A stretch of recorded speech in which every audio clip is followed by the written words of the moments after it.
A gente já tem as leis de Newton, que relacionam as forças com variação de movimento. A gente já viu como somar forças. Vamos ver agora alguns exemplos de forças que existem na natureza, forças macroscópicas. Então, a mais importante para a gente nesse curso é a força gravitacional. Antes da gente falar da força gravitacional, vamos ver o conceito de massa.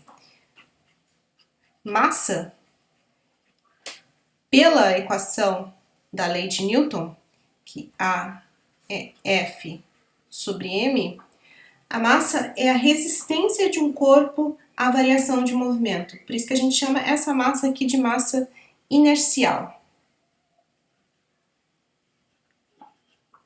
Então, massa no Sistema Internacional de Unidades é dada em quilogramas e massa é uma quantidade escalar, ok?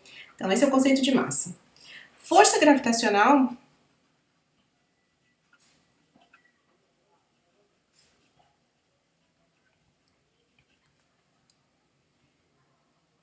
da lei de gravitação de Newton é assim: se você tem um corpo aqui de massa m1 e um corpo aqui de massa m2, a força de 2 em 1 é essa, a força de 1 em 2 é essa, lembra? Lei da ação e reação. E essa força gravitacional, F21 é menos F12, o módulo dessa força é dada por G, que é uma constante universal, M1, a massa desse corpo, M2, a massa desse outro corpo, dividido por R ao quadrado, onde R é a distância entre os dois corpos ao quadrado. Esse G aqui é uma constante universal, vale 6,67 vezes 10 a menos 11 Newton, metro quadrado por quilograma ao quadrado. Talvez vocês não reconheçam essa força dessa maneira, porque, em geral, a gente vê assim, a gente vê F igual a mgzinho, ok? O que a gente fez quando a gente fez F igual a mgzinho? A gente pegou todas essas coisas aqui, todo esse termo aqui, e chamou esse termo de gzinho, que é a aceleração da gravidade.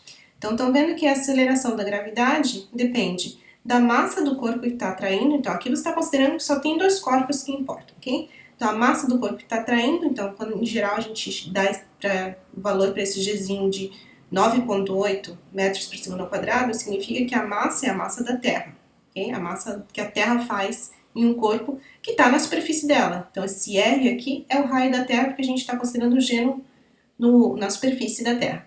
Mas, obviamente, isso daqui varia com R ao quadrado. Então, se você está em órbita ao redor da Terra, se você está mais no alto, esse G vai ser menor e vai diminuir com a distância do centro da Terra ao quadrado, ok? Então, em geral, você olha essa fórmula dessa maneira.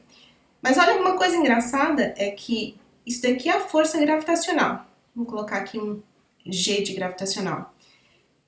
Isso daqui é a aceleração da gravidade, isso é a força gravitacional. Na lei de Newton, aquela lei da força, da aceleração, ela dizia que a aceleração é força por massa, qualquer força. E essa era uma massa inercial. Não existe nenhuma razão para essa outra massa aqui da força gravitacional, que a gente chama de massa gravitacional, ser igual a essa outra massa aqui, que é a massa inercial. Não existe nenhuma razão. Apesar de serem duas forças, não existe nenhuma razão. A gente sabe que é verdade, porque corpos iguais caem com a mesma aceleração aqui na Terra, se a gente estivesse no vácuo, ok? Quer dizer que essa massa aqui é igual à massa inicial, e é a partir dessa relação de igualdade entre essas duas massas, inercial e gravitacional, que o Einstein faz o seu princípio de equivalência e constrói a sua teoria da relatividade geral. Então, é muito importante o conceito, apesar de a gente não entender, bom, a gente entende só depois que o Einstein postula que é assim e tira consequências disso, a gente não conseguia entender na época do Newton porque essas duas coisas são iguais. Então, o Einstein explicou que essas duas coisas são iguais. Bom, a teoria dele leva à consequência de que a força gravitacional, na verdade, é uma curvatura do espaço-tempo, ok? Bom, então a gente tem esses conceitos aqui. Vamos ver o conceito também de peso. Também é um conceito importante. Em geral, no dia a dia, a gente usa peso e massa como dois termos intercambiáveis, mas na verdade, massa é em quilo, peso é dado em newtons, e peso, na verdade, não é uma medida. Não é uma medida da força gravitacional, mas é uma medida de força, ok? Em geral, a gente mede esse peso com molas. Uma coisa que eu esqueci de falar é que peso é diferente dependendo de onde você está. Então, por exemplo, se você está parado na Terra, uma massa de 2 quilos tem mais ou menos um peso de 20 newtons. Se você leva essa mesma massa de 2 quilos para a Lua, a massa continua tendo 2 quilos, mas o peso lá, porque a atração gravitacional é 6 vezes menor na superfície da Lua do que na superfície da Terra, a massa lá, o peso lá, vai ser 6 vezes menor. Então, 20 dividido por 6 dá mais ou menos 3, ok? Então, vai ser mais ou menos 3 newtons. Então, peso em geral você faz assim. Você bota aqui uma mola, você bota aqui o corpo que você quer medir. Se esse corpo está em equilíbrio, uma vez que você bota o corpo, a mola vai abaixar, as coisas estão em equilíbrio, que a gente chama de equilíbrio estático, significa que as forças resultantes se cancelam. Quais são as forças que estão nesse corpo? Tem a força da mola no corpo e tem a força gravitacional no corpo. Deveria ter desenhado no mesmo tamanho, né? Força da mola. Esqueci aqui. Essas duas forças são iguais, então quando você coloca aqui um corpo numa balança, essa mola vai para baixo, o que você está medindo, na verdade, é essa força que o corpo faz na mola, que vai ser igual à força que a mola faz no corpo. E isso é o que a gente chama de peso, ok? E faz sentido a gente chamar isso de peso porque é essa sensação que a gente tem de peso. Toda a sensação que a gente tem de peso na Terra, porque a gente tem mais resistência aqui na Terra, porque é muito mais fácil caminhar na Lua, está relacionado a esse peso e está relacionado, na verdade, ao nosso contato, a essas outras forças que os outros objetos fazem na gente. Se a gente está num elevador, toda vez que o elevador começa a subir, a gente sente mais pesado. Quando ele para, parece que a gente fica mais leve por um breve instante, certo? Isso é porque a nossa sensação de peso é exatamente relacionada a essa medida aqui na balança. Então, vamos ver o exemplo do elevador.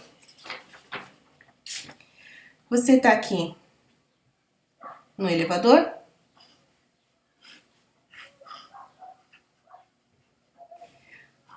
Está numa balança, dessa balança com mola.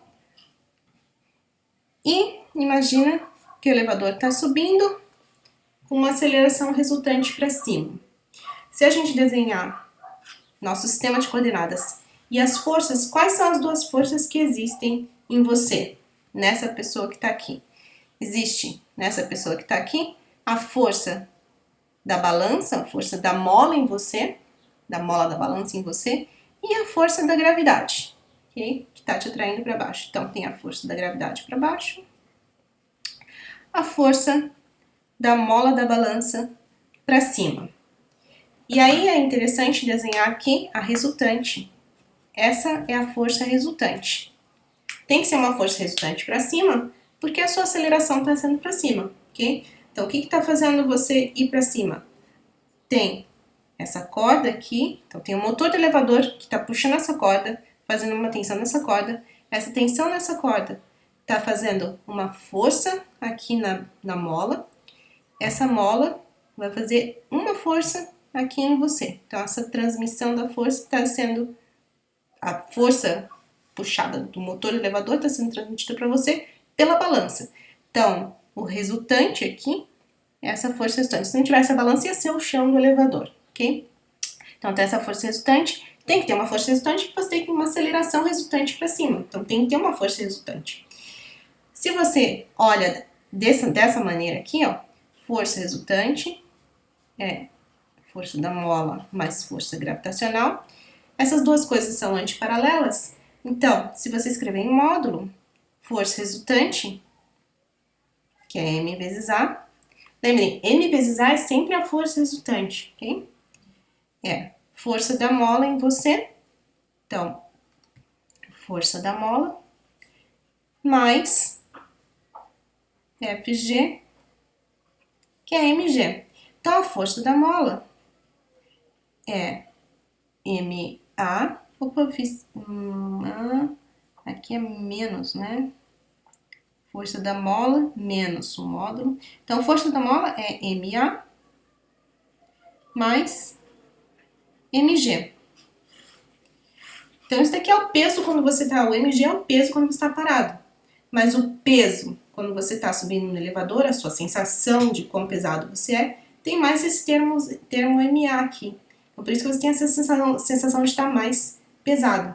Se o elevador estiver descendo, na verdade, se a aceleração estivesse para baixo, pode ser que ele esteja desacelerando ou acelerando, dependendo de se você está indo para baixo ou para cima, né? Mas se a aceleração resultante é para baixo, você vai ter um termo negativo aqui no Ma e você vai ter a sensação de ter menos peso. Mais uma semana em que eu perdi uma parte do vídeo. Ok, é só uma coisa bem rápida. Imagina agora que a sua força resultante é exatamente igual a Fg, ou seja, não existe força da mola em você. Qual é a sua sensação? A sua sensação é de nenhum peso. Nenhum. É isso que é a gravidade zero, ou a microgravidade. E a gente vai ver um vídeo agora, em seguida. Então aqui eu vou mostrar para vocês um vídeo de um desses aviões que fazem uma manobra para entrar em microgravidade. E vocês vão ter uma surpresa que coisas vão começar a flutuar. Inclusive um cachorro que está ali atrás já está muito acostumado à microgravidade. Que bonitinho. Acabou, caiu.